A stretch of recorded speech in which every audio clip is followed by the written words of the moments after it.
একটা ছোট্ট ছেলে ছিল, তার নাম রিহান। রিহান আঁকতে খুব ভালোবাসতো, কিন্তু তার আঁকা কখনোই সুন্দর হতো না।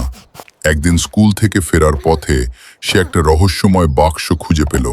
বাক্সটা খুলতেই সে দেখতে পেল একটা জলজলে পেন্সিল। হঠাৎ পেন্সিলটা কথা বলল, আমি ম্যাজিক পেন্সিল, তুমি যা আঁকবে তা সত্যি হয়ে যাবে। রিহান প্রথমে অবাক হয়ে গেল, তবুও সে একটা আইসক্রিম আঁকল, আর সাথে সাথে আইসক্রিমটা সত্যি হয়ে গেল। রিহান খুব খুশি হয়ে গেল। সে খেলনা, চকলেট আর গাড়ি আঁকতে লাগলো। সবকিছুই বাস্তব হয়ে যাচ্ছিল। কিন্তু হঠাৎ সে ভুল করে একটা বিশাল ডাইনোসর এঁকে ফেলল। ডাইনোসরটা জীবন্ত হয়ে শহরে তাণ্ডব শুরু করলো। সবাই ভয় পেয়ে দৌড়াতে লাগলো। রিহান বুঝতে পারল এটা তার ভুল। সে দ্রুত একটা বড় খাঁচা আঁকলো, আর ডাইনোসরটা সেই খাঁচার ভেতরে আটকা পড়ে গেল।